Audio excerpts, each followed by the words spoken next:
everyone.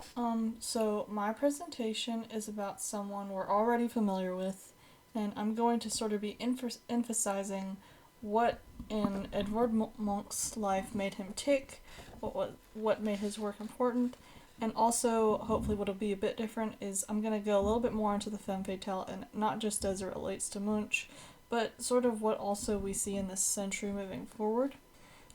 It will be ground we've already tread, but hopefully from some new angles, and maybe if you're like me, it'll help stick in your brain. It'll help it stick in your brain. He's a pretty interesting figure, but he's also important. Alright, so let's start off with his personal history, which you've already heard about a lot too. But he was born in Norway in 1863. He was the second in a family of five. When he was five, his mother passed away. Then his sister, and then another sister, as well as his father, became mentally ill.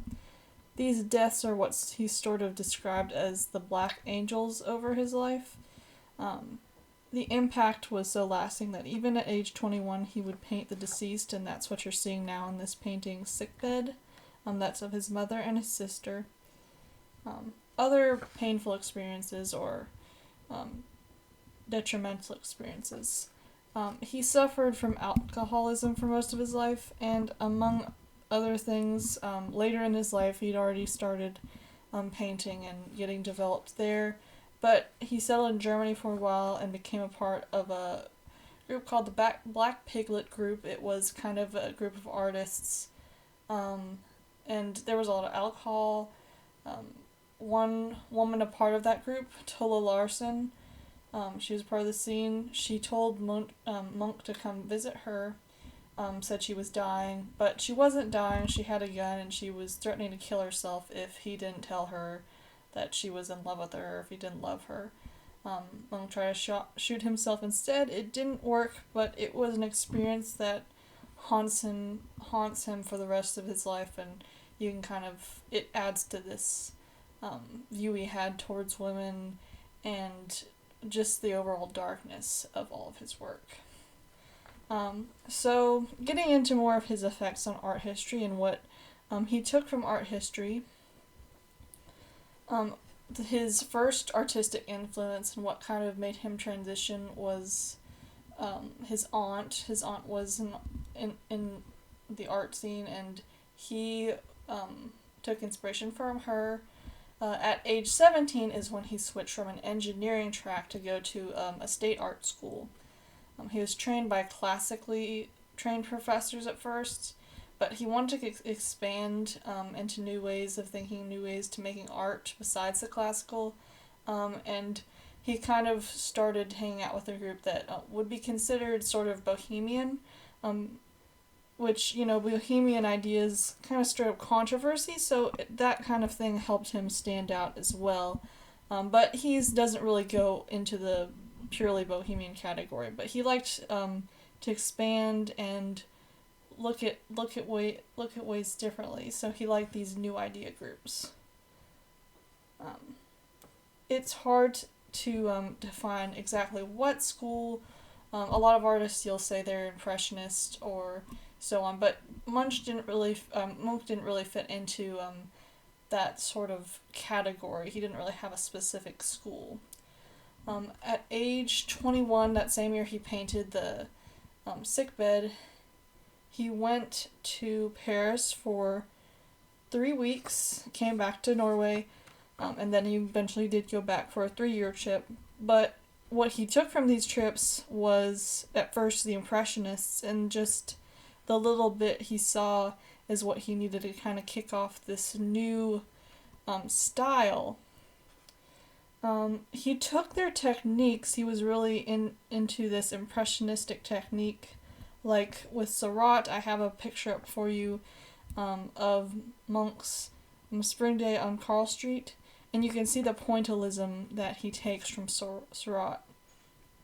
And there were other impressionists too that he took from Van Gogh and so on. But he took their techniques, but while Impressionists had these joyous sort of paintings of nature and the world around them, and usually generally pretty happy things.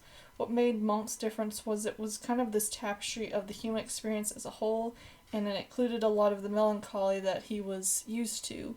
And now we're gonna just take a quick look. I know that you guys have seen this one before, and we've talked about it a lot, but it really was kind of that pivotal painting, and it's still something we can relate to today. That's why it's such a big deal. It's the Scream, and you'll notice the graphic flowing lines, curving lines. Like I said, he was inspired by Van Gogh's impressionistic use of line, as well as the Art Nouveau style. And again, the difference between this taking the step from Impressionism into Expressionism is that it expresses this raw emotion, this torment within this figure, and is because work like this that he is considered the father, he could be considered the father of Expressionism. And so that kind of is a summary of his grand art life, but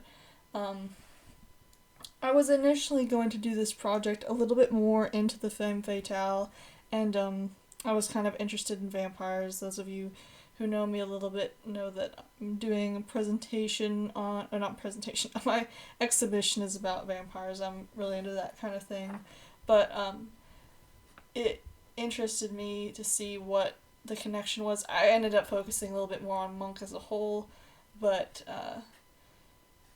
to see how do you get from, looking at a woman to thinking, oh my gosh, she's a life sucker, because that's a pretty intense way to feel about things. But I ended up watching this documentary to kind of prepare for this project and learn he sort of, besides the things that he encountered in his life, it talked about how it was these three phases he saw women in, and we have talked about this, but I'm going a little bit more into it. The three phases of womanhood, the three ages of women is what this painting is called, but here you see this awakening phase, the puberty phase, which I'll reference that painting in just a second. We have this seductress phase, which is kind of this femme fatale phase that we're mainly looking at, and then the death phase, because so many of the women in his life have brought him death. And again, we have the puberty painting, and I have the three phases there, but again, that's the awakening, and as well as the death, we have the shadow looming over her, kind of emphasizing that is coming up. Don't think we have so much of the femme fatale in this one. But so here we are talking about the femme fatale, and just like I want to talk about this reoccurring theme of how women are kind of portrayed as these sexual objects, really, in art. I don't know, it's a beat to death subject, but he himself was